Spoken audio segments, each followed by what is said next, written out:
xalay oo dabeynaysa liina taariikhduna ay tobanka bisha shanaad ee 2020 gobolka Banaadir oo roob aad u baaxad weyn oo ka daay roobkaas oo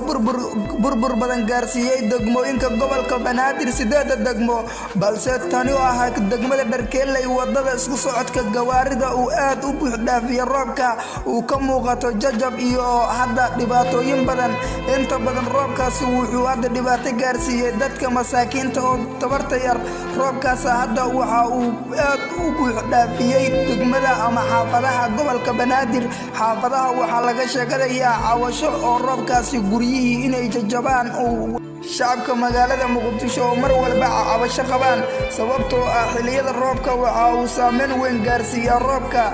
dadka tabarka yar oo ku nool meelaha duuga ah balse roobkani uu hadda inta badan uu dhulka la galo dadka aanan waxba haysan guryaha iyo meel ay ku hooyadaan inta badan waxa dhacdo dadka tabarka yar inay ku nool yihiin guryo ijaar ah balse guryadaas oo u soo buuxdhaafiyo roobka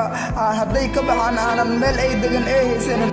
tani waa degmada Dharkeeley waana xaafad ka mid ah degmada Dharkeeley roobkii xalay daay oo inta badan saameyn weyn ka geystay dadka tabarta yar iyo degmada Dharkeeley roobkan oo inta badan burburiyay wadooyinka ay isku socodka gawaarida oo haddana oo ka muuqato degmada Dharkeeley wadooyinkii gawaarida marayaan jajab iyo burbur aad u fara badan meelay gawaarida ay maraan ama isku socodka gawaarida ay xatiratay oo ku imaaday bandow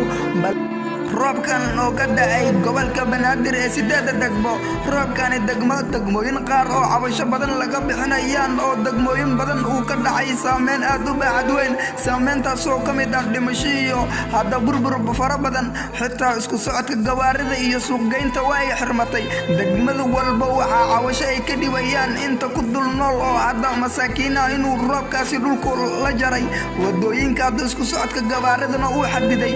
shacabka magaalada Muqdisho oo gacan cabasho u dirayso maamulka gobolka Banaadir iyo madaxda magaalada Muqdisho balse shacabka inta badan hadda dhibaato la soo dirsatay ciladii ku imaaday roobka